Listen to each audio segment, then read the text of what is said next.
Start wearing them. Great. Welcome to the Tuesday, July 15th, 2014 meeting of the Hot Springs Board of Directors. Tonight our invocation will be given by Mr. Dick Gray and to be followed by the Pledge of Allegiance. Would you please stand with me? Would you please bow with me in prayer? Lord, tonight we want to thank you for your love toward us. We thank you for all the blessings you give us each and every day, both large and small. And we thank you for the fact that we live in a country like the United States of America where we can meet in board meetings, city board meetings like this Hot Springs City Board, and just work through all of the needs that our city have. And Lord, I pray that you'll just guide and direct in everything is said and done. And Lord, we want to thank you that you loved us so much that you gave us your only begotten Son to die on the cross for our sins. And Lord, when we realize that we're all sinners and we ask forgiveness of our sins, we gain salvation. And Lord, one good thing that happens at this time is that we can go directly to you with our prayers and our petitions, and that's what we're doing tonight, Lord. We ask you to answer those according to your will, and you've taught us in your word, if we only believe that you will answer them. Lord, I pray that you'll be with each one of these board members. I pray that you'll just guide and direct in their lives, be with our mayor, and Lord, continue to bless there. And Lord, I know that these people are serving you for the city of Hot Springs' sake because there's no salary involved. And we want to thank you for their dedication to this city. And I pray that you'll just bless their lives. We know that they could be with their families, but they're here serving you. And Lord, that's what we would like. And Lord, I pray in all the decisions that's made tonight that you'll give them wisdom, you'll give them understanding, you'll give them patience, and you'll give them discernment as they make decisions that affect each one of our lives each and every day. And Lord, we thank you for the lessons that you teach us in your word. And as we find in Matthew chapter 22, verse 34 through 40, the Sadducees and Pharisees was pressing Jesus and saying, what's the greatest commandment of all? And he told them to love your God with all your heart, with all your soul, and with all your mind. And the second commandment being just as equal, that ye shall, which is an action verb, present tense action verb, ye shall love your neighbor as yourself. And Lord, we understand who our neighbors are. They're not just the people who live to the north and south and east and west of our homes or our properties, but they are people who we meet each and every second and each and every hour of the day that we deal with, Lord. So I pray that you'll just give us that love and understanding and listen to their needs and their cares, Lord. Guide and direct throughout all this meeting, Lord, and we turn it over into your care. For we ask it all in your name for Jesus' sake. Amen. Amen. I Pledge allegiance to the flag of the United States of America and to the republic for which it stands, one nation under God, indivisible, with liberty and justice for all. I hereby call this meeting to order. Would you please call the roll? Davidson. Here. Jones. Here. Clark. Here. McCabe. Here. Garcia. Here. Foley. Carney. Here. Okay, thank you. The first item of business is to consider the approval of the agenda. Directors, are there any corrections, additions, deletions, or modifications to the agenda, including items, if any, on the consent agenda to be removed? Okay, hearing none, may I have a motion to approve the agenda as presented? I so move. Is there a second? Okay, all in favor of the motion, please indicate by saying aye. Aye. All opposed, no. Motion is adopted. The next item of business is to consider the approval of the minutes of the board meeting held on July 1st, 2014. Are there any corrections, additions, deletions, or modifications to the minutes of July 1? Hearing none, may I have a motion to approve the minutes as presented? So moved. Is there a second? All in favor, please indicate by saying aye. Aye. Any opposed, no. Motion is adopted. In an effort to afford everyone an equal and orderly opportunity to address the items on tonight's agenda, I want to remind our citizens and our guests that we adhere to a 3-minute limit on your comments. And for your convenience, we will display the clock timer on the monitors above, and we also have a little beeper clock. I think, do we have it tonight? Somewhere. That's okay. We find our beeper. And out of respect for all of us, we ask that you honor this request. While members of the board may have questions of the speakers, I ask that any comments be reserved for the board discussion after the speakers have been heard.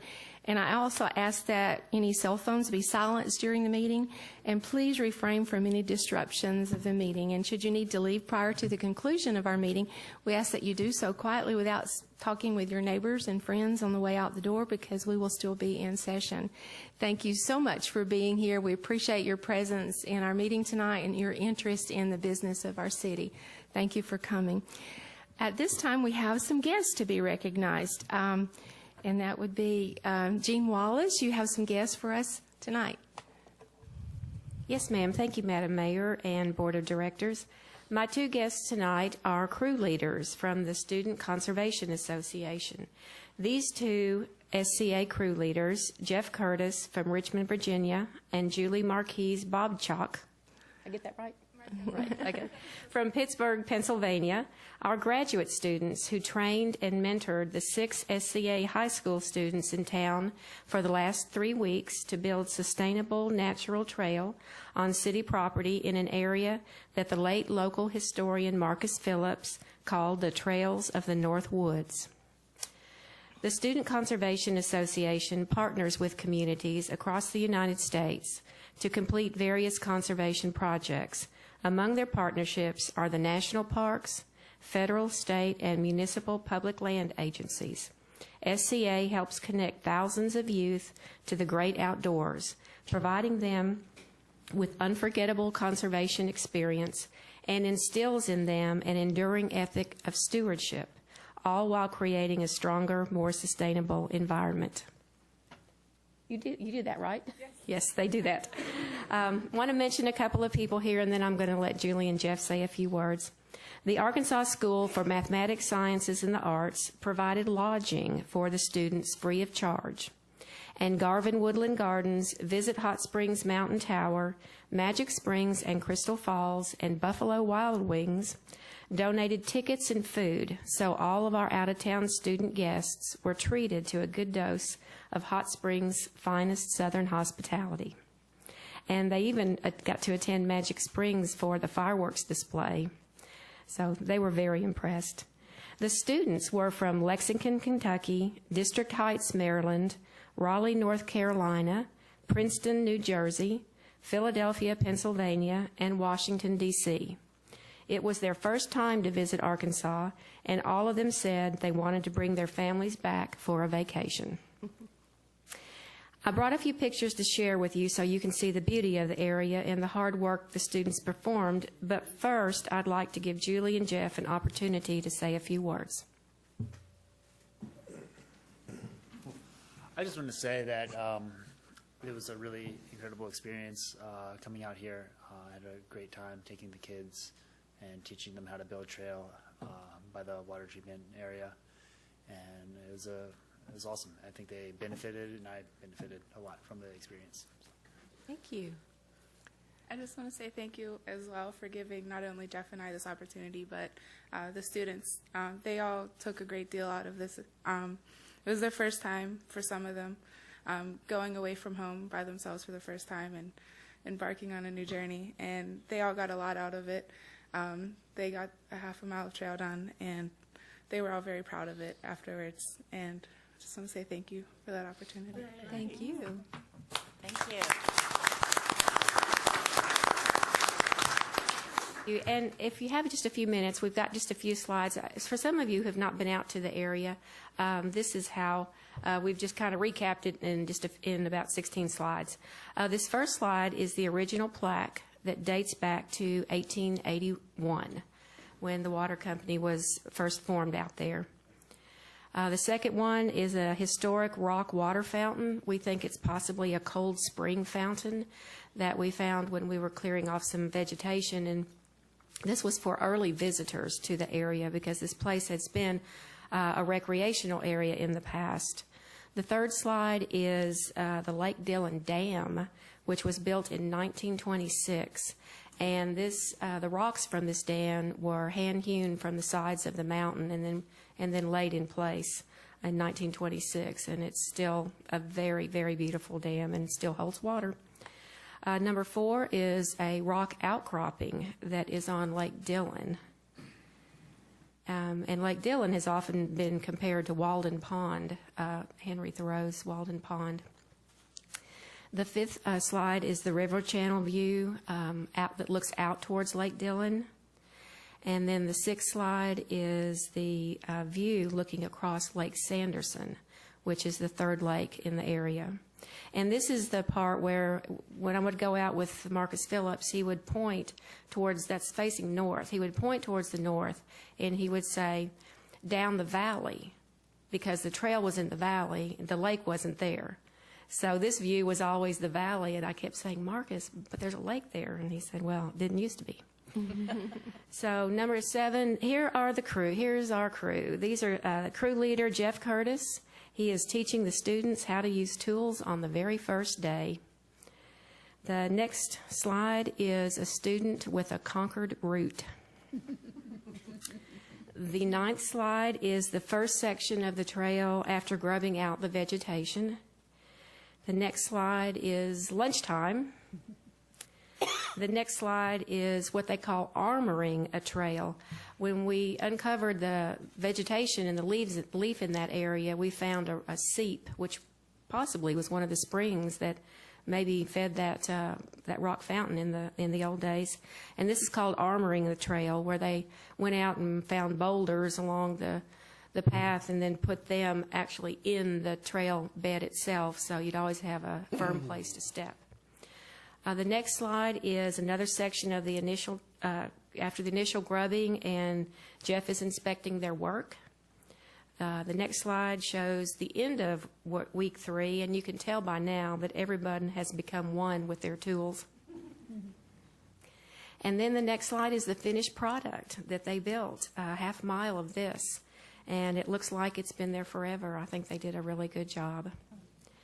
And then the last slide is our celebration picnic at Family Park, which was hosted by the Parks and Trails Advisory Committee. And some of our committee is here tonight.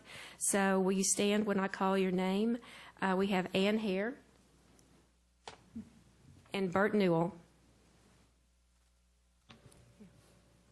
And then, I guess the next slide, so we're back at Lake Sanderson. So, well, that's the presentation, and I would ask the public to stay tuned for more progress updates in our Parks and Trails newsletter as staff continues to work on eventually opening this beautiful and historic area to our recreating public. And if anyone is interested in more information or to give us your name for future volunteer opportunities, you can call our office at 321-6871, or you can find us on the city website. Thank you. Now, since you have all of those trained, can you do a contract that they have to come back every summer, maybe? I think they might even pay us to come back. Okay, thank you. Thank you so much.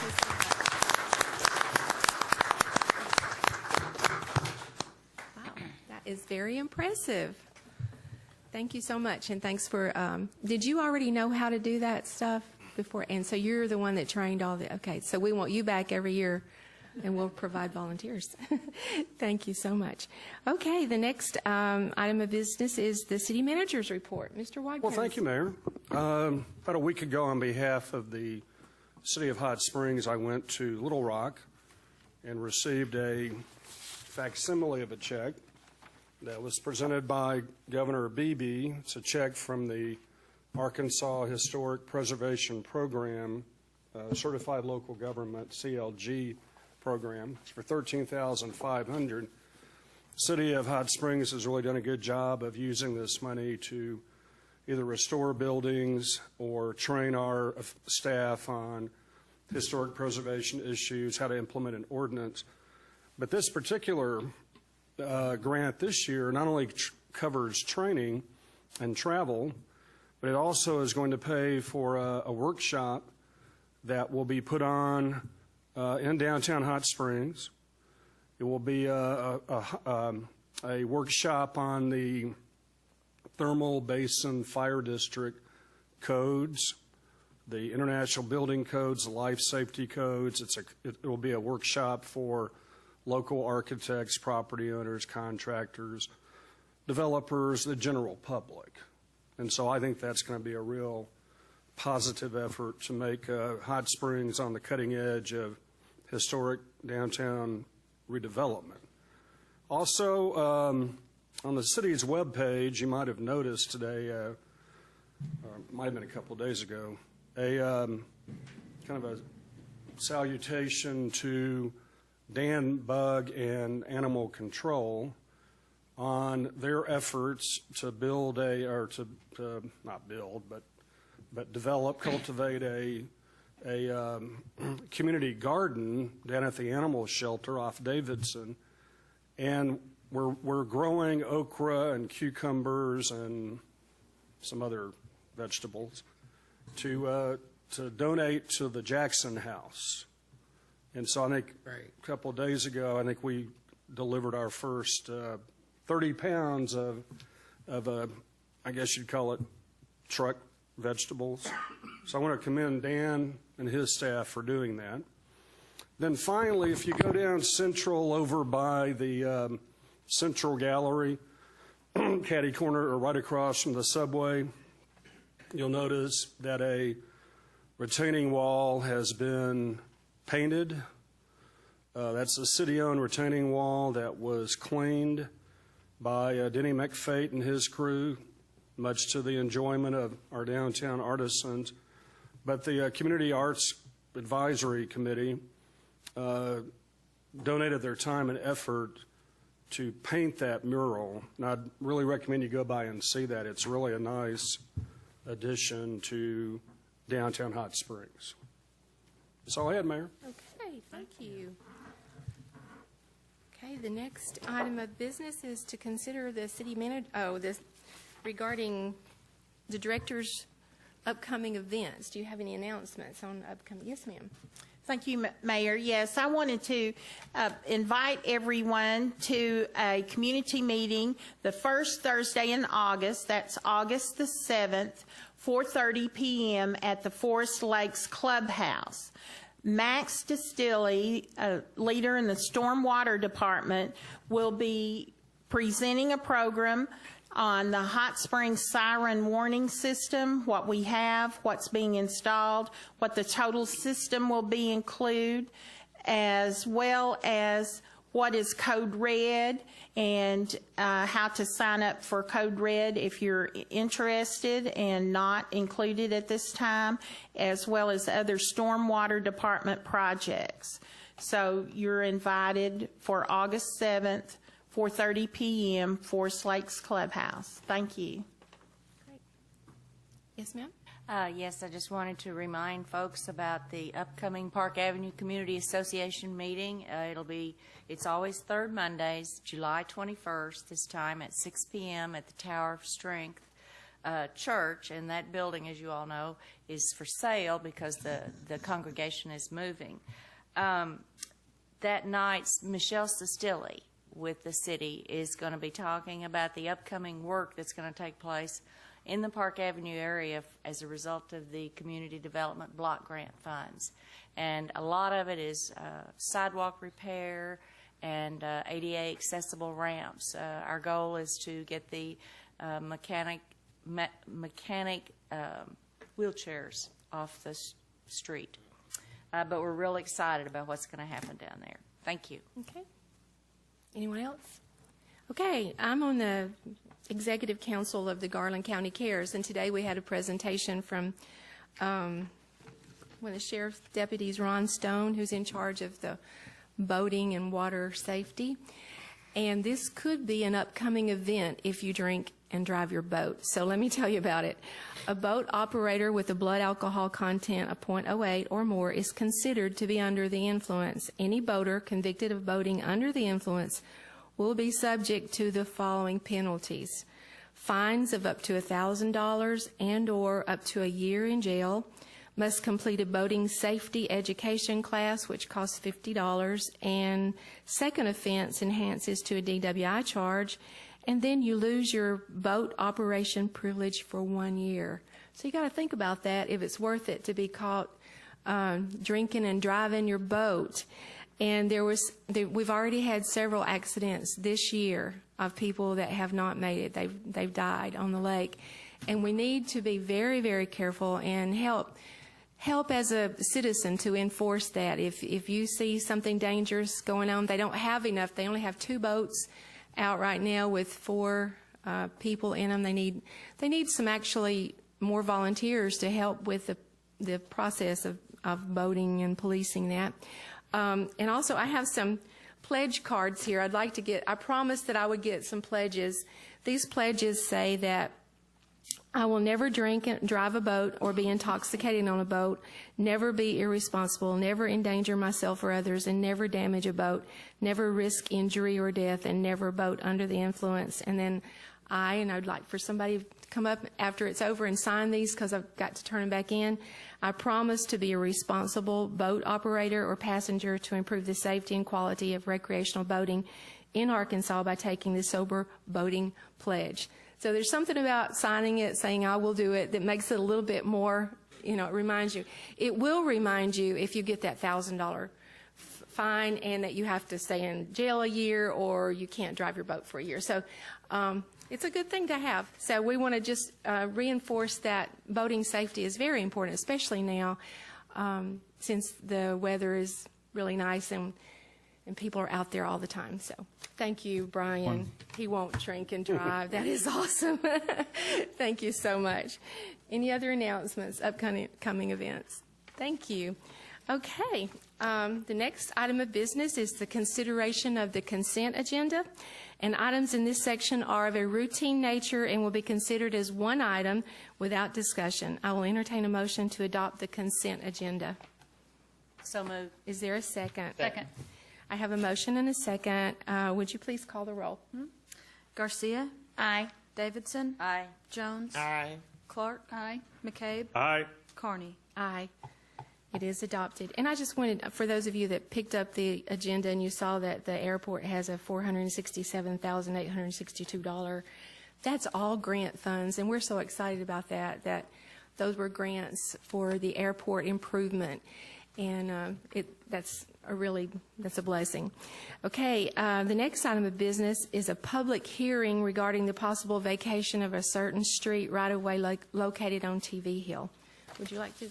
If you'll just call the hearing to order and ask if there's anyone who'd like to speak. Okay, I hereby call the public hearing to order. And do we have anyone to speak to the public hearing on it? Do we have people signed up for the other items too? I didn't look at that. Let me see. There's a lot of sheets. Okay, no one for the public hearing? Okay, then I will close the public hearing unless you jump up really fast and run down here to the microphone. Okay? It is now closed. Okay. Now, do we have anybody signed up for anything? I'm still looking. Oh, There's a that's lot of okay, sheets. just pass it on over. Oh, on the first one especially. There's none. None, okay. All right. The next item of business is to consider resolution number R-14-129. Council, would you please read the resolution by title? Resolution R-14-129, a resolution acknowledging the review of the 2013 Comprehensive Annual Financial Audit Report. That concludes your reading. You can now entertain a motion and a second to adopt and have discussion, if any. Okay. Do I have a motion to adopt? So moved. Is there a second? Second. Okay, I have a motion and a second and discussion. Mr. Retha. Good evening, Mayor, Board of Directors, and citizens. It's my honor and privilege to serve as the Finance Director and Treasurer of this great city. In this position, it's my responsibility to work with you and other people in the city and keep the city in a sound financial position that is sustainable. There's many ways to measure this, but one of the methods that we use is we compile a comprehensive annual financial report known as the CAFR every year. The template for this document is established by the Government Finance Officers Association, a trade organization for government finance officers. Government entities in the United States and Canada use a standardized template every year for the annual report, which allows comparisons among the entities. Our document is about a little over 160 pages, and you can take this document and take a document from another city and see exactly the same schedules and gather a lot of information for this. Once our financial report, or our fiscal year, which is December 31st, has ended, the Finance Department compiles the CAFR, and then the auditors audit the numbers that are in that document. Arkansas law requires that the Board of Directors review the audit report and take appropriate action related to each finding and recommendation contained in the report. That's the purpose of the item before you tonight. Even beyond that, though, the publication of this report provides government transparency. The report is on our website and can be accessed by anyone that has an interest in the city's finance. There's a lot of supplemental data in this as well. The audit report tonight will be presented to you by Gary Welch, the partner with the accounting firm of Jordan, Woosley, Crone, and Keaton, who is our auditor. Some of his staff is here as well, and I'll let him introduce them. Before he begins, though, I'd like to recognize my staff and the significant contribution that they've had to this, specifically Joy Black, who is our accounting and purchasing manager. The CAFR is one of her main responsibilities. Joy maintains very high standards of financial accountability, and I certainly appreciate the work that she does on my staff. So, Gary, it's your show.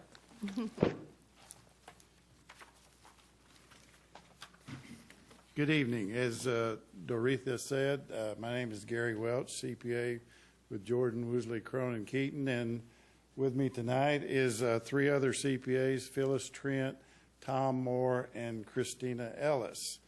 We want to spend a few minutes reviewing some of the highlights of this year's comprehensive annual financial report. As Ms. Yates says, this is 168 pages. It is very comprehensive, as the title says. The first slide that we have shows the primary purpose of our role as your auditors. This is excerpt from the auditor's report. The auditor's report states that we did an audit, that we have responsibilities, and it also highlights some of the management responsibilities in this financial statement. This opinion paragraph states that the financial statements are presented fairly for the financial position, the operations, and the cash flows for the city for the year ended December 31, 2013. All of this is within generally accepted accounting principles. In the accounting world, this is called an unqualified opinion, which means it's without qualification, and there's no adjustments to be made to the financial statements that aren't made in a normal year-end closing sense, and this is called, in our terminology, a clean opinion. The next slide goes over some financial highlights, which are also discussed in a 5 or 6 page management's discussion and analysis. So if you want to get an overview of the city, you would go to those pages, which are noted there, page 14 through 24. And as you can see, the citywide assets exceeded liabilities by $179 million. And of this, $14 million is available for ongoing obligations. The city's governmental funds had a combined balance of 8.2 with 5.5 in the unassigned or available for spending category. Next, we see that the total liabilities of the city increased $39 million. Now, that seems like a lot, but if you will recall, the wastewater bond was issued at the very last part of December 2013 for $40,275,000. So that's primarily why this liability increase occurred.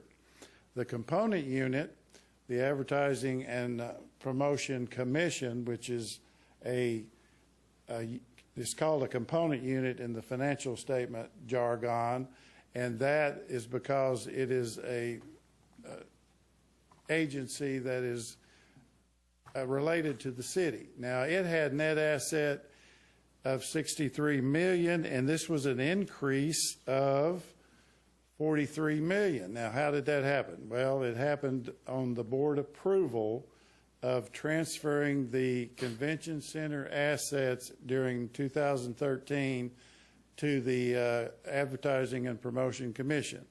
This was done as a normal transfer because the operations of the convention center are handled by that commission, and this is the best place for it to be in the accounting sense also.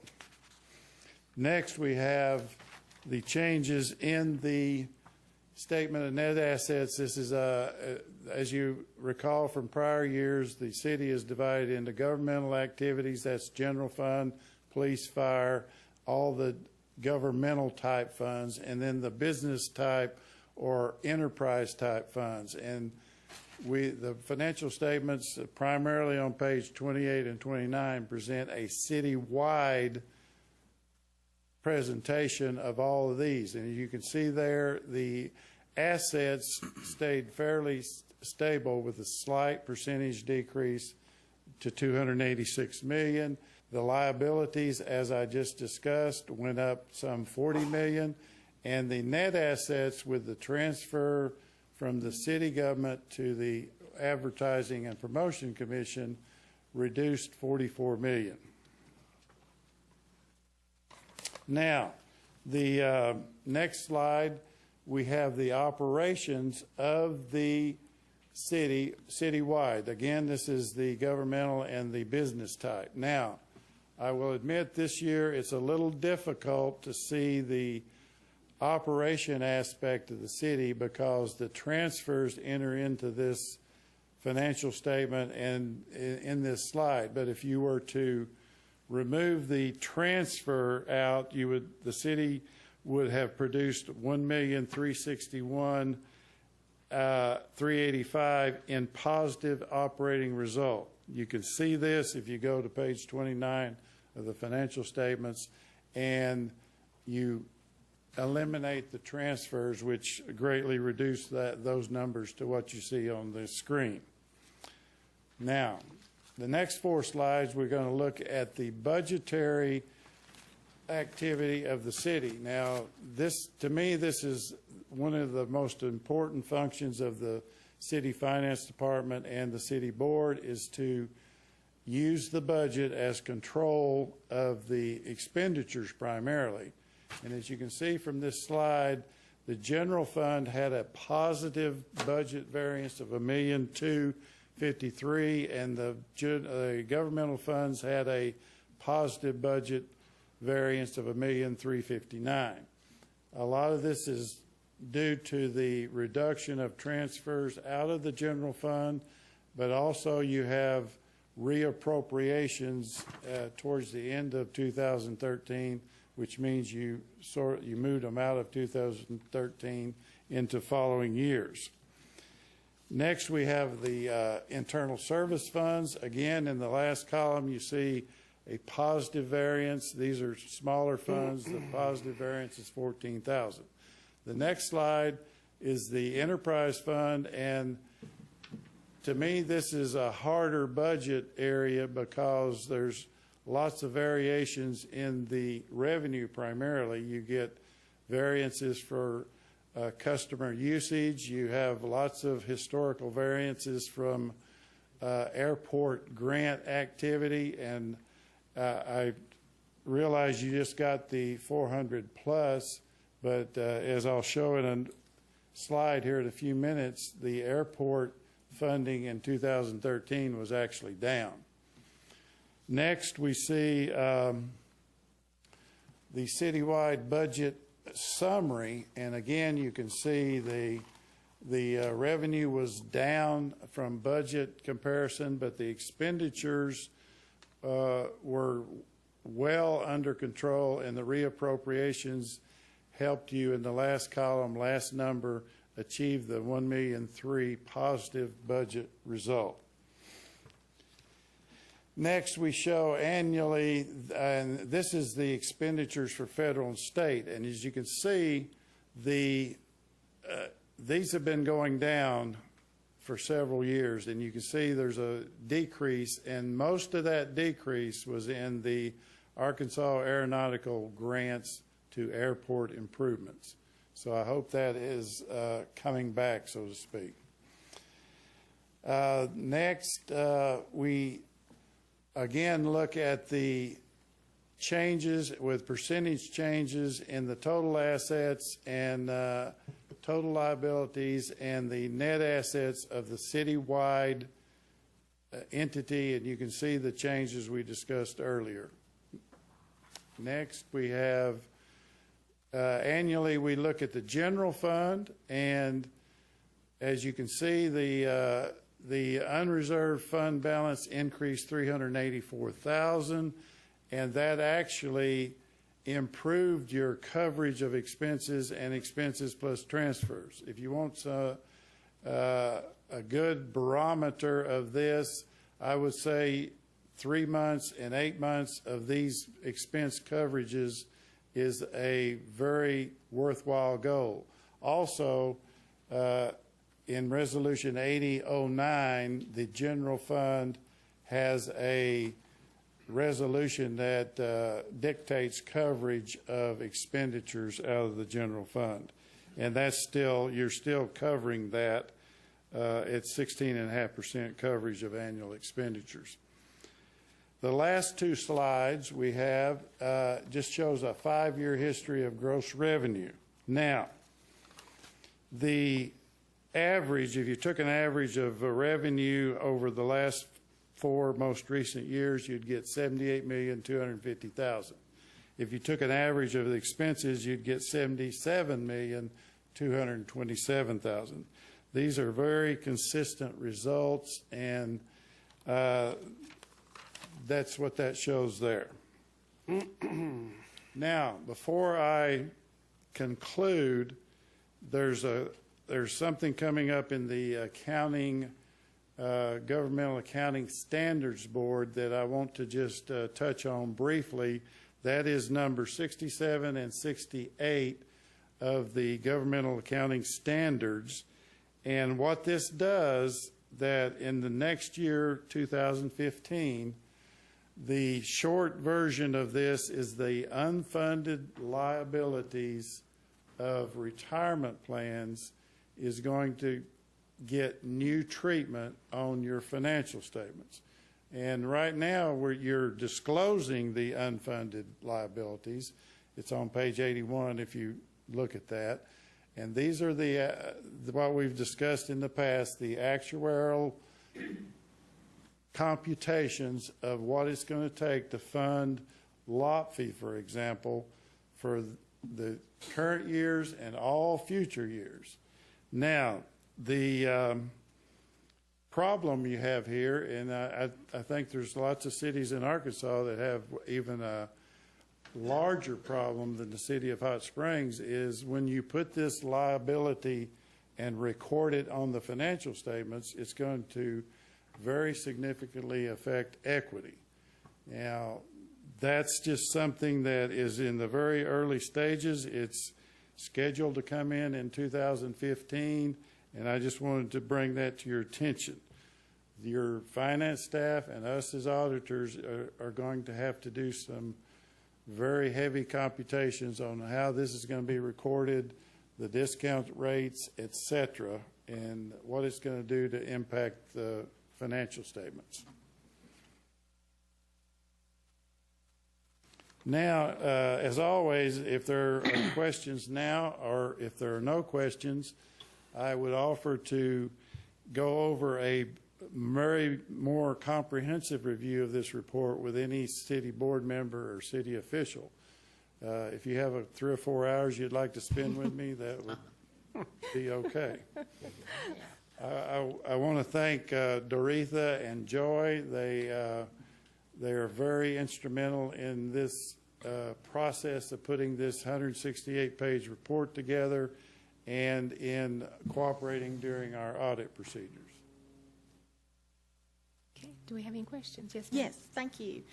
Yeah, you mentioned and went through the transfers to the A&P. Yes. And that, I was a proponent of that, getting all of the assets that belong to the A&P transferred over, and that's what those that occurred, and that ties all the depreciation to those assets, clearly not to the city financial records, but to the A&P financial records. And Yes. that's due to no fault of anyone here. At the time, the capitalization of some projects, when the convention center expansion, there was put on the city's books, and there was a lot of hours and work that went into the project just to get the assets identified and transferred.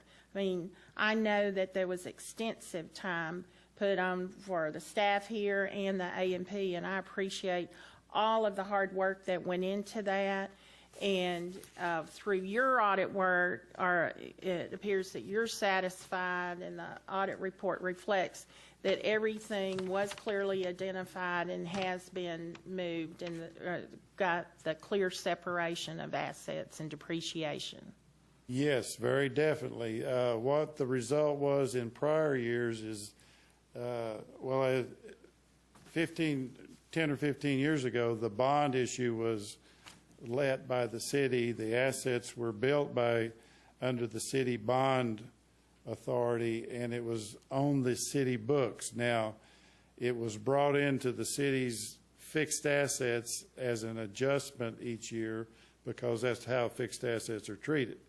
But also the depreciation of $2 million plus, let's say, was recorded by the city each year. Now, the assets follow the operation, which makes complete accounting sense.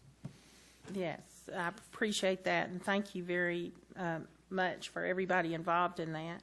And I appreciate you bringing up the changes coming next year for the governmental accounting standards. And I did want to ask you a question on that, as in page 87, where the note mentioned about our retirement, and that mentioned the recent experience of public retirement system plan assets were below expectations, resulting in negative numbers. But if I understand correctly, we didn't have negative numbers since 2009. Was that referring back to that period, or was there some other transactions? No. The negative number is, if you put this much liabilities on the books, it's going to impact a reduction of equity. So that was referring to Right. for the total liabilities relating to the lot fee. And this, as we have discussed, these are all actuarially computed numbers by Lopfe's actuaries. And does Lopfe provide you documentation do they just give you the valuation number? Do they give you anything that's a reconciliation that shows what the city's paid, what's going in, what the earnings from the investments applied to the city, and then what the payments are that comes back to a net balance? The reason I ask is a couple of years ago, the city commissioned an actuarial study that we had on the police fund, about $1 million discrepancy between lot fees. And to my knowledge, that's never been resolved. And we have not been able to get the detailed information from LOTFI that we would like to see. And I didn't know during the audit what, if any, additional information they may provide to the auditors. What you see displayed here, and it's summarized again on page 81, is there's the numbers that come from LOTFI are for disclosure purposes, such as page 87. And they do not go into the investment. I'm not even sure, Doretha may be able to answer. I'm not sure whether they assign investment results to individual plans. This is a statewide program, and it's a group of several hundred cities that participate in LOTFI, and I think they treat them all as a group as far as earnings of investments, for example. Now, what you get from the report are these numbers, and they also specify the contribution rates, which are supposed to be the current cost plus the amortization of the catch-up cost. So I haven't asked for details other than the ones that they give you for disclosure purposes. Now, they might be available. Well, in view of the new standards that's coming into effect next year, I would recommend for the city to be proactive in this and to also follow up in this actuarial discrepancies that we have identified that's not been resolved, and to be proactive in moving forward and also getting action from LOTFI to meet the needs we need at the city level. Yeah, we need to identify some allies. LOTFI is very difficult to deal with. And, we've been trying to get numbers for 2 years now. So I think probably through the league, we might could put together a delegation to go meet with LOTFI in advance of GASB, 67, 67 and 68. In advance of that, so we get a really good communication stream going between state and local. I think we should do that. Yeah, that would be something for the municipal league, also for future training. Some of our courses that they offer would be excellent. So everyone has a common understanding, because this is to have a significant impact. It will be significant.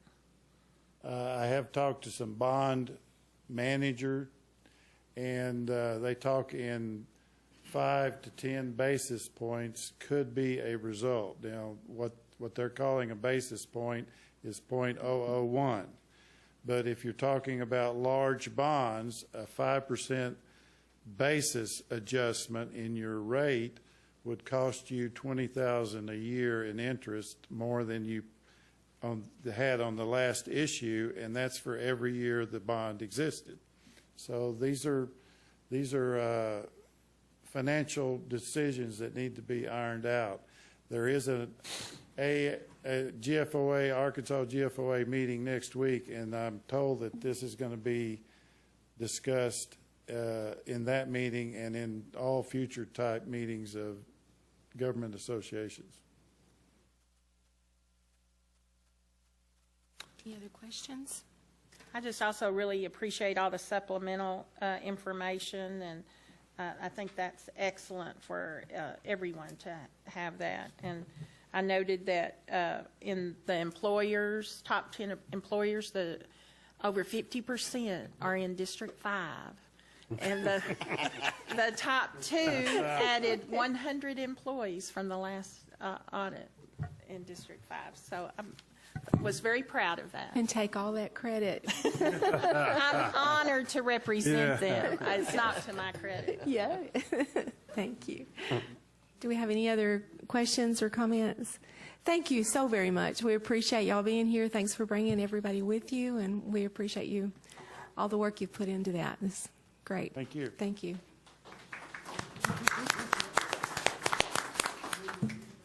Okay. We got to vote on this, don't we? We're just going to go right on. Hearing no further discussion, would you please call the roll? Davidson. Aye. Jones. Aye. Clark. Aye. McCabe. Aye. Garcia. Aye. Carney. Aye. It is adopted. Okay. The next item of business is to consider resolution number R14-130 through 136, which are condemnations of property. Council, would you please proceed? Mayor, the first one on your agenda is 13A, Resolution R14-130, a resolution condemning certain real property at 100 Rebecca. If you would, entertain a motion and a second to adopt so that we can have discussion on this matter. Do I have a motion to adopt? So moved. Is there a second? Second.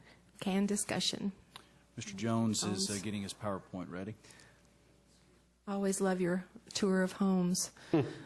Parade of Homes.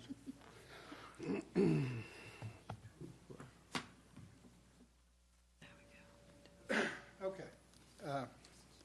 Mayor, members of the board, this is 100 Rebecca Street. Yeah, just get rid of that. Yeah, that's good.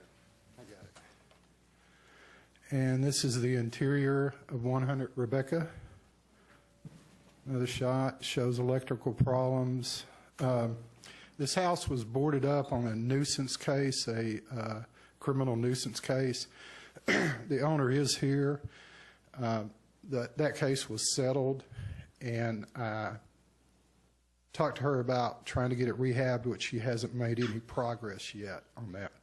But I think she'd like to speak to the board. Okay. Would you tell us your name and your address, please? My name's Deborah Stoltz. I live in Jesseville, 3072 Budry Circle. Okay, thank you. It doesn't look like that anymore. I have cleaned all of the inside out of that and the adjacent building that's right next to it. It's all of that. I mean, people have come and stolen a bunch of, the bricks are gone, a lot of things are gone. I'm slowly getting the stuff that's, do you have pictures of the back? No. There is debris in the back, and I'm slowly getting that. And there's a building on the back left-hand side that the people that were inhabiting the place put up haphazardly. Anyway, we have since torn that down. I had somebody that was in the process of tearing it down. He tore one wall and the support, and it was falling in, but I have since been there and cleaned that up. And somebody's stealing the trash cans that's been there, too. There was 4 others, too.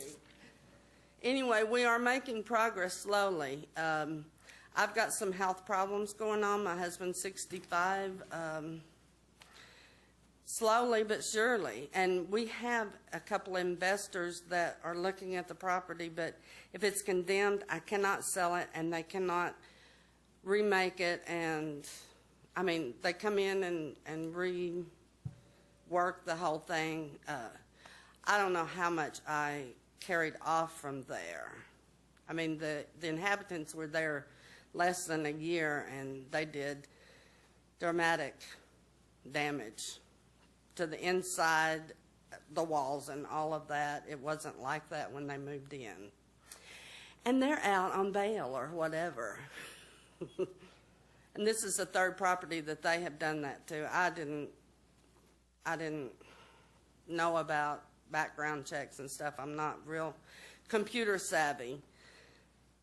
But I'm not doing the rent-to-own thing anymore. They're going to take it and, unless you condemn it, and then I don't know where to go from there. But we are making progress. You should see the changes to it. Okay. Yeah, you want to take care of that? Or questions? Bart, is there a current rehab permit open at this point? No, she hasn't pulled one. Okay. I don't know. Rehab, what is Yeah, that? ma'am, I'll try to explain this. Should the board elect tonight to go ahead with the condemnation process, there's a 30-day period in which you can obtain a rehab permit through Mr. Jones's office. If you do that and are making steady progress going forward, then it will not be demolished, but the action of the board would be in place in order to do a demo of the house should you not pull the permit or make measurable progress on the rehab. So is it your desire to come to City Hall tomorrow during regular business hours and pull a permit in order to do the rehab I can't do work? it tomorrow. I might could do it In the Friday morning. In the next 30 days? Yeah. Okay. Does that cost? I don't know. Mr. Jones can help with that information. I had no idea that you had It's to nominal. do something like that. It's a nominal fee for a rehab. Okay. And explain if you want to keep the house, you want... No, I want to, I have a couple of people that's interested in buying it and remodeling it to inhabit So how, again. you want to explain how that works? If we pass it, is it possible for someone to buy if we go ahead and pass that? If she pulls the rehab permit within the next 30 days, then we will stay the demo of the structure as long as there's measurable progress being made at the residence. Typically, if we get a new owner, we would give them an opportunity to rehab the structure also. If it actually changes hands, not maybe sometimes. Yeah, that's what I meant. Explain that to her. If you actually sell, you can sell it, and then that would transfer over to them to rehab it. We'll verify that at the circuit clerk's office. Okay. Okay. Any questions of the board in light of this discussion?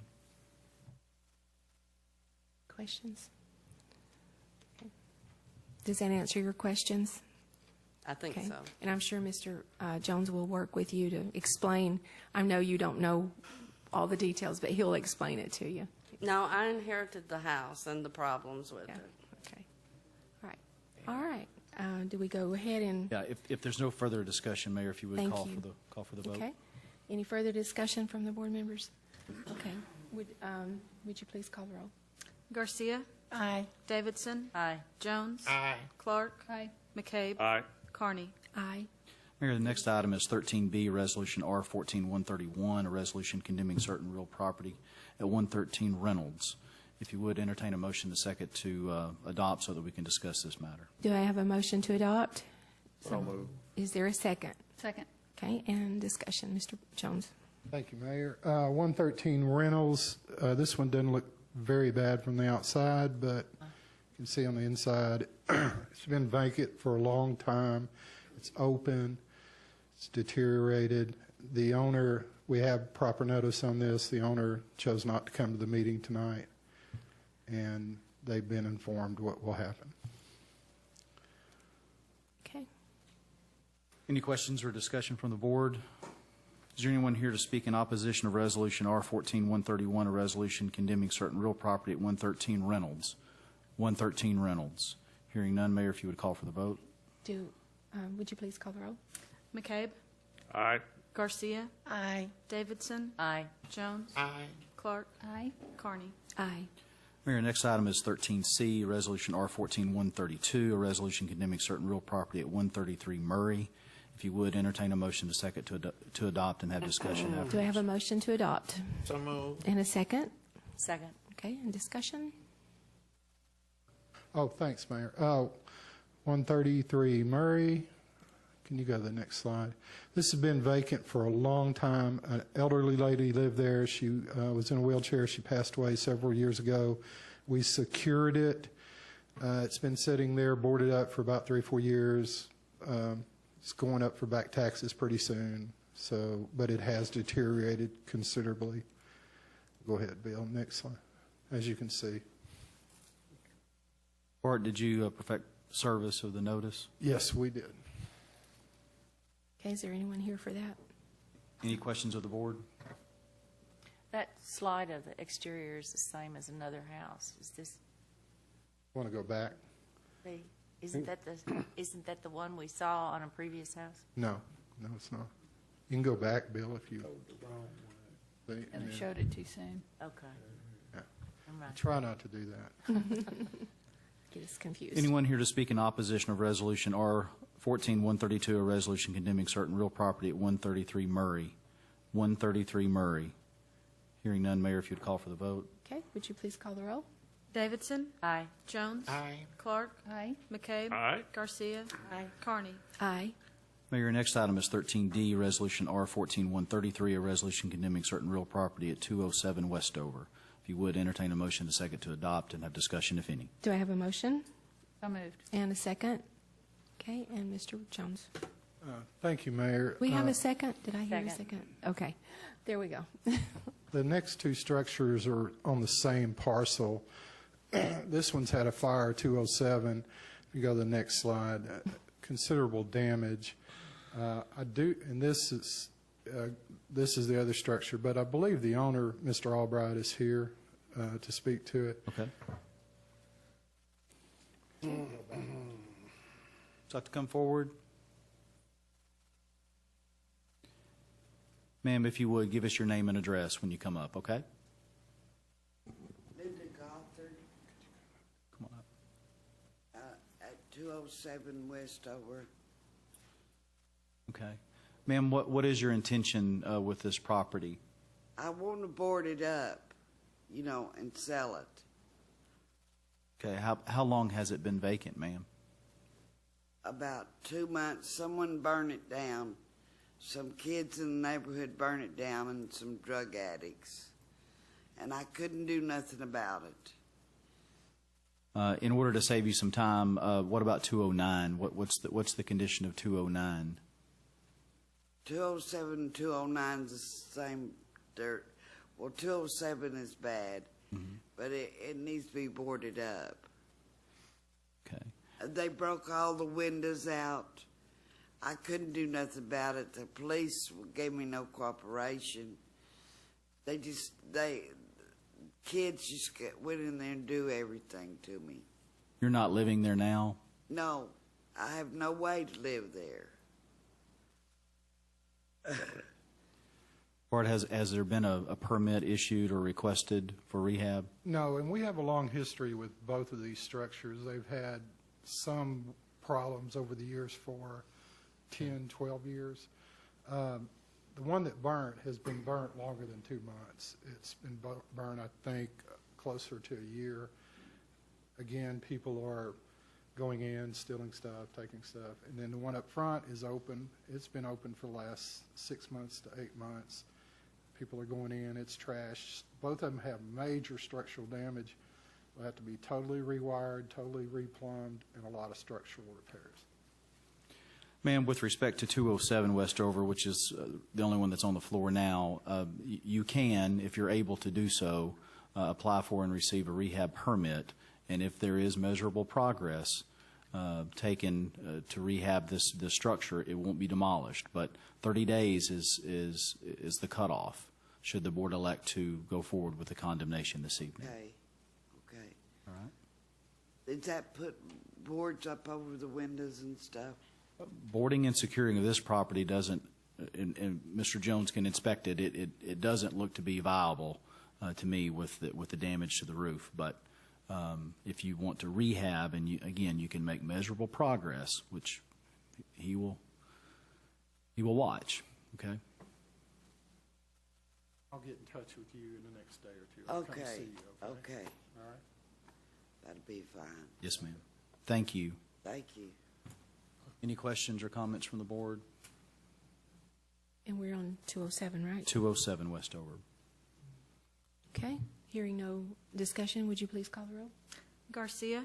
Aye. Davidson. Aye. Jones. Aye. Clark. Aye. McCabe. Aye. Carney. Aye. Your next item is 13E, Resolution R14-134, a resolution condemning certain real property at 209 Westover. If you would, entertain a motion and a second to adopt and have discussion, if any. Do I have a motion to adopt? So moved. And a second? Second. Okay, we have a motion and a second. Jones, same thing. We just went through it. Okay. Ma'am, with respect to 209 Westover, the same applies as 207. If you want to get a rehab permit and you can make measurable progress, we'll assist you in doing that and monitor the progress, okay? Were these rentals or occupied? Other people live there? My daddy built that house. They had gone rental over time. Mm-hmm. Okay. Hearing any discussion? No further discussion. Would you please call the roll? Clark. Aye. McCabe. Aye. Garcia. Aye. Davidson. Aye. Jones. Carney. Aye. Mayor, next item is 13F, Resolution R14-135, a resolution condemning certain real property at 247 Walnut. If you would entertain a motion and a second to adopt. Do I have a motion to adopt? So moved. Is there a second? Okay, and discussion. Thank you, Mayor. This is a larger structure on Walnut, District 1, 247 Walnut. You can see the back of the structure is collapsed. It used to belong to the church next door. The church deeded it over to somebody, recently sold for back taxes to a gentleman in California who bought it sight unseen. Spoke to him a couple times in the last month. He realizes that he can't fix it. He's out of state. I can't really give him a ticket, so I'm trying to put us in a position where we can tear it down. Okay. You got one more slide. The inside. Any questions or comments with the board? Anyone here tonight to speak in opposition of Resolution R14-135, a resolution condemning certain real property at 247 Walnut? 247 Walnut. Hearing none, Mayor, if you'd call for the vote. Okay, would you please call the roll? Davidson. Aye. Jones. Aye. Clark. Aye. McCabe. Aye. Garcia. Aye. Carney. Aye. Last condemnation is 13G, Resolution R14-136, a resolution condemning certain real property at 317 Bauer. If you would entertain a motion and second to adopt. Do I have a motion to adopt? So moved. Is there a second? Second. Okay, we have a motion and a second. And discussion. Thank you, Mayor. 317 Bauer is owned by the same person that owns 113 Reynolds. They were aware of the meeting tonight, chose not to come. If you can go, you can see roof damage and then structural damage also. The electrical's outdated. The roof's falling in several places. The owner doesn't repair them within the next 30 days. We'd like to be in a position to tear them down. Okay. Any questions or comments of the board? Anyone here tonight to speak in opposition of Resolution R14-136, condemning certain real property at 317 Bauer? 317 Bauer. Hearing none, Mayor, if you'd call for the Okay. vote. Would you please call the roll? Jones. Aye. Clark. Aye. McCabe. Aye. Garcia. Aye. Davidson. Aye. Carney. Aye. It is adopted. Okay. That's all of them. The next item of business is consider resolution number R14-137. Council, would you please read the resolution by title? Resolution R14-137, a resolution approving a contract to Coakley Company for thermal basin fire protection improvements. That concludes your reading, Mayor. If you now entertain a motion, a second to adopt, and have discussion, if any. Do I have a motion to adopt? So moved. And is there a second? Second. We have a motion and a second, and discussion. Mr. Carnahan. Thank you very much. As you know, the city has been working hard to make it easier for the people who own the historic properties on Central Avenue downtown to be able to protect those properties with a proper fire protection so that they can develop the upper floors of the building. And one way that we can do that is to provide a water main closer to the buildings. Right now, the water main's out in the middle of the highway, a long way, really, dollar-wise, from the front door of the buildings or the side of the buildings. And so this proposal is to install a 12-inch water main just outside the curb, outside the edge of the sidewalk, in the parallel parking lane, and then to extend from that 12-inch main a 6-inch main or an 8-inch main, depending on the size of the building, over to the wall of the front wall of the building. That way, the property owner can easily then have his plumber or sprinkler system contractor connect to that line. It gives additional pressure, and it makes it much less costly for each of those property owners. So this project includes 2,000 feet of 12-inch main on the west side of Central Avenue from Whittington to Mountain Street, and about 1,000 feet from the Arlington north to Fat Jack's area. It also includes about 11 new fire hydrants, which are needed to increase the fire protection in that area. The We prepared plans, we advertised the project, but we received bids, but we only had one bidder for the project. I'm not sure why. I think perhaps it is difficult construction with a lot of traffic control, cutting and repairing sidewalks, maintaining access to commercial businesses during construction. There are a lot of utilities under the sidewalk that have to be avoided. So perhaps that's what discouraged some from bidding. I'm not sure.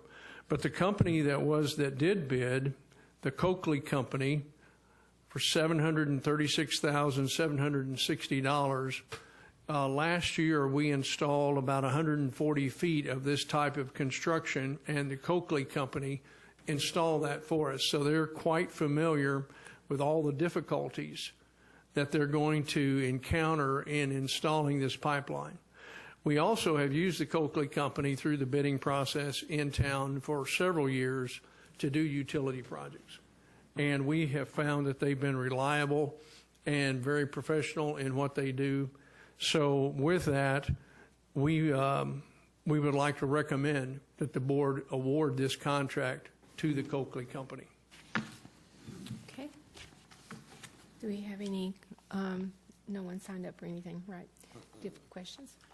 With the additional new hydrants, it's not, if I understand this, we're not going to lose any parking spaces? That's true. And we have studied that carefully. And now, since you brought it up the other night, thank you, because that was very important that you do that we think of that, and we had not. So, but we only have to put red paint on 6 feet of curb at each of the new fire hydrants, and fortunately, each one of those is in a string of parking spaces that has like 10 or 12 cars long, and some loading spaces, even bus stops. And most of those parking spaces are longer than they need to be. They need to be at least 21 feet long. Some of them are 23 feet long. So we've been out measuring and checking, and we are going to be able to adjust some parking striping when we get completed. And we moved a few of the fire hydrants over a few feet one way or the other. So we're going to be able to do that without losing any parking spaces. That's good. And that comes down to Mountain Street. On Right, the south comes to side. Mountain, because from Mountain south, there is another large water main, 12-inch, 16-inch size water main on Exchange Street. So from there south, we can provide service to those buildings from the back of the building. And how far down Central from Mountain? We're going to go up Central to almost St. Mary's Church on the south end. Do we have any past where Exchange Street, does it go there's all past, yes, to Washita or past Washita?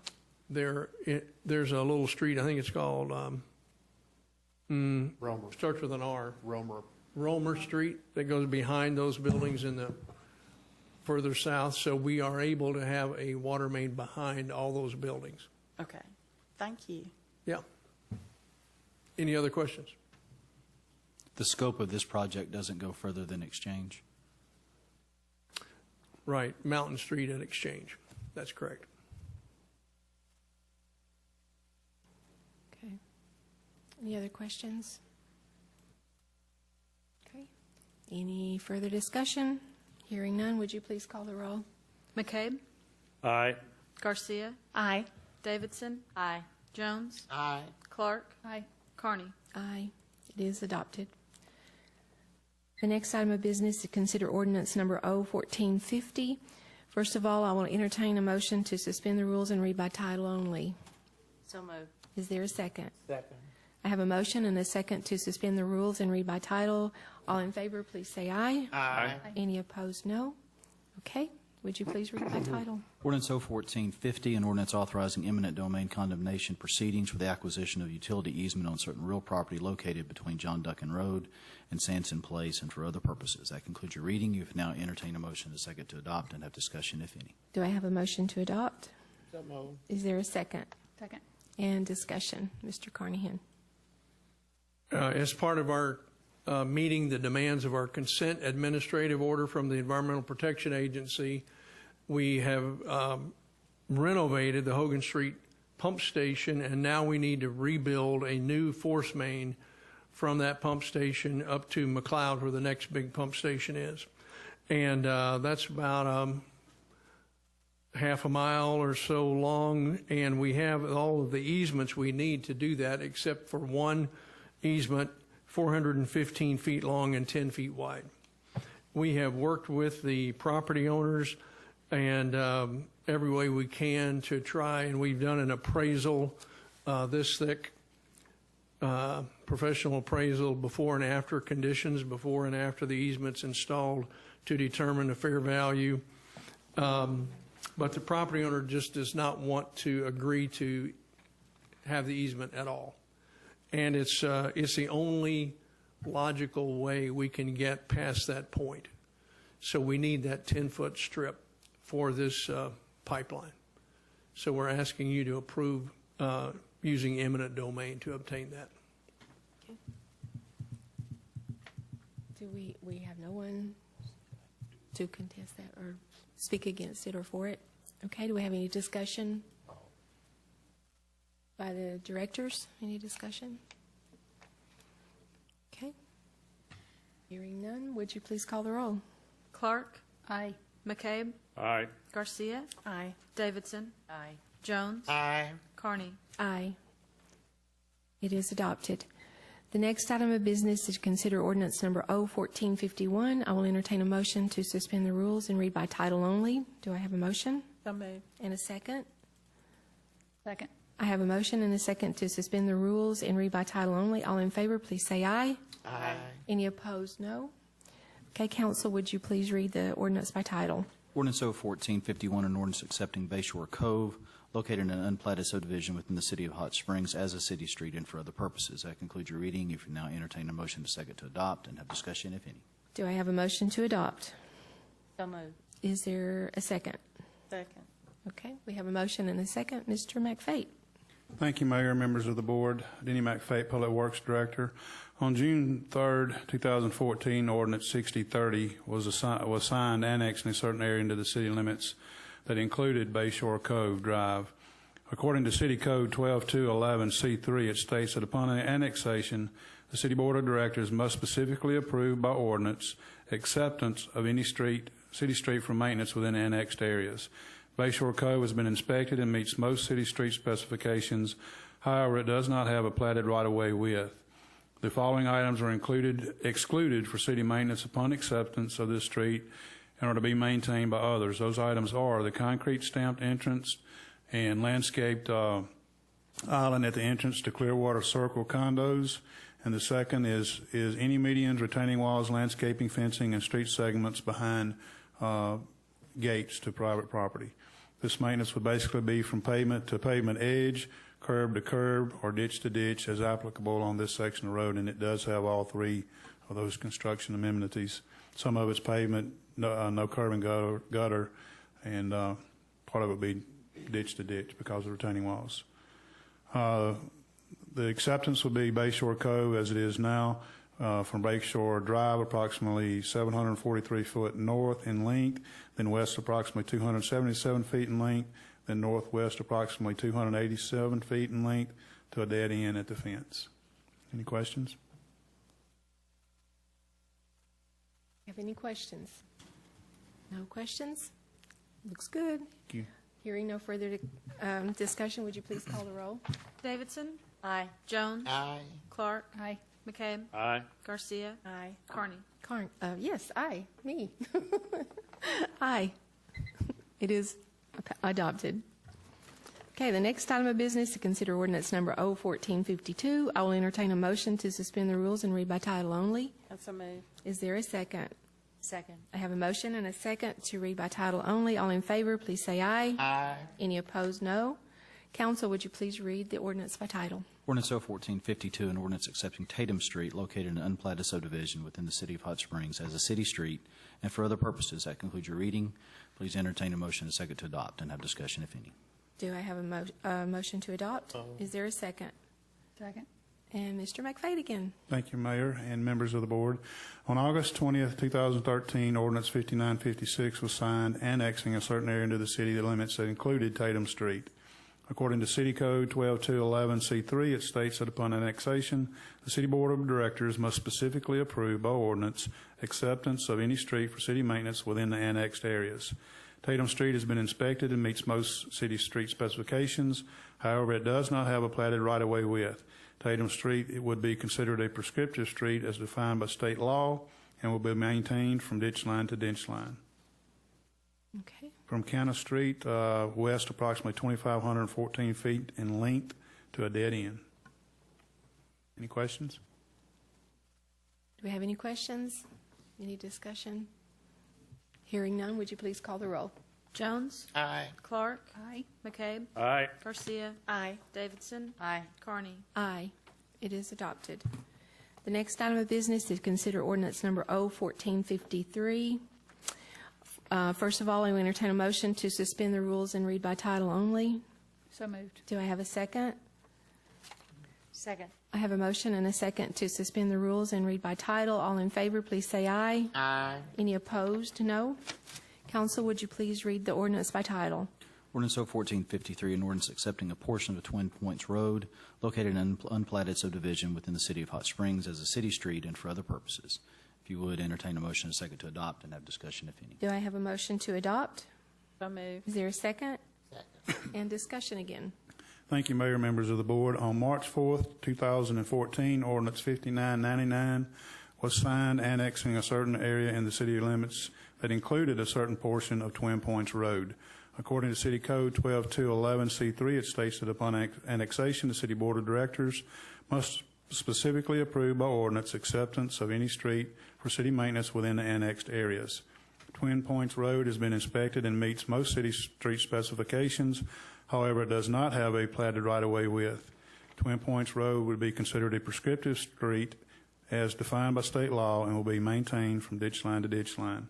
And the description of the street that we're requesting for maintenance begins at Higdon Ferry Road in a southwesterly direction, approximately 2,620 feet in length to its intersection with Pinto Street. Any questions? Any discussion? Okay, hearing none, would you please call the roll? Clark? Aye. McCabe? Aye. Garcia? Aye. Davidson? Aye. Jones? Aye. Carney? Aye. It is adopted. The next item of business is to consider ordinance number O-1454. I will entertain a motion to suspend the rules and read by title only. So moved. Is there a second? Second. I have a motion and a second to suspend the rules and read by title only. All in favor, please say aye. Aye. Any opposed, no. Okay, again. You may read it. Thank you, Mayor. Yeah, maybe you better read it. Yeah. Thank you, Mayor, members of the board. A public Wait hearing. just a second, he's I'm got to sorry. read it. Read by Ordinance O- title only. Ordinance Okay. 01454, an ordinance vacating a portion of Television Hill right-of-way located in an unplatted subdivision and for other purposes. If you would now entertain a motion and a second to adopt and have discussion, if any. Okay, do I have a motion to adopt? So moved. And a second. Second. Okay, we have a motion and a second to adopt. Now discussion. Thank you, Mayor. Thank Sorry I you. got ahead of you. That was me too. Thank you. A public hearing on this vacation was held earlier at this board meeting prior to consideration of this ordinance, and upon approval of this vacation, you will hear a subsequent request to accept a certain portion of TV Hill for city maintenance. City property parcels 91,514 and 82,797 lies along each side of the area of right-of-way requested to be vacated, and upon vacation, half the width of this right-of-way will become part of each of those two parcels. This would then make one large parcel of property owned by the city, and future plans of these two parcels contain parts of a trail system included in the city's master trails plan, and would be a future part of the Greenway Trail system, as well as plans to use this property as a future trailhead for the Greenway. The section of Television Hill runs eastward and connects into a section of unopened Tatum Street right-of-way. It is the city's intent in the future to make a connection to Tatum Street as part of the Greenway system and in accordance with the Master Trails Plan. However, city ordinance prohibits the two streets to intersect in a straight line. Streets to intersect have to be at a 90-degree angle or at a intersecting curve. The closing of this portion of TV Hill right-of-way will eliminate the straight line connection and allow for future connection across the two city parcels without the conflict of two city streets running into each other in a straight line, as I just mentioned. Once the right-of-way is vacated and a subsequent ordinance passed accepting a certain portion of the right-of-way for city maintenance, it will give the city care and control of access to these two parcels for maintenance and for future development. Therefore, it's recommended to abandon this section of Television Hill right-of-way located in an unplatted subdivision located in the southeast quarter section, 16, Township 3, Range 10W, beginning at the southwest corner of Garland County, Parcel 91-514, eastward 292 feet, then 50 foot due south, then 292 feet due west, and then 50 feet north to a point of beginning. Any questions? Any discussion? Okay, hearing none, would you please call the roll? Jones. Aye. Clark. Aye. McCabe. Aye. Garcia. Aye. Davidson. Aye. Carney. Aye. It is adopted. The next item of business is to consider ordinance number O-1455. I will entertain a motion to suspend the rules and read by title only. I so move. Is there a second? Second. I have a motion and a second to suspend the rules and read by title only. All in favor, please say aye. Aye. Any opposed? No. Would you please read by title? Ordinance O-1455, an ordinance accepting an unopened section of Television Hill Road right-of-way located in an unplatted subdivision within the city of Hot Springs as an undeveloped city street. And for other purposes, that concludes your reading. If you would now entertain a motion second to adopt and have discussion, if any. Do I have a motion to adopt? I so move. And a second? Second. Okay, and discussion. Thank you, Mayor, members of the board again. In July of 2012, the Friends of the Park donated approximately 2 acres of property at the end of Television Hill to be utilized as a future trailhead for the City of Hot Springs Creek Greenway in accordance with the City Master Trails Plan. Accepting this right-of-way will provide access to this property and allow the city to maintain this right-of-way for said access. This section of right-of-way is not currently constructed as a city street and thereby does not meet the city street specifications. However, it is the intent of the city in the future to construct a roadway to the city-owned property located at the end of TV Hill Road as part of the development of the Greenway Trail and in accordance with the City Master Trails Plan and as funding would allow. Therefore, it is recommended to accept Television Hill right-of-way for city maintenance beginning at the point at the end of Television Hill pavement that is approximately 4,045 feet from Central Avenue, then eastward approximately 745 feet, ending at the southwest corner of parcel 91-514 and being a width of 50 feet and abutting the north line boundary of parcel 82-797. Any questions on that one? Yes, ma'am. Will the city be able to gate that down to there until the future and at some point where the roadway is developed or the trailhead's developed? Yes, ma'am. There's several properties that are currently utilizing part of that right-of-way for access to the back parts of the property. They have driveways back there. We would move down to just west of where our city property begins, and we would install a gate there at that location. You can still get foot traffic back into the back part of it, but it would stop vehicular traffic. And then by doing it at that location, it wouldn't restrict the access to those people back of the property that currently use it. Thank you. Okay, any other questions? Any discussion? Hearing no further discussion, would you please call the roll? McCabe. Aye.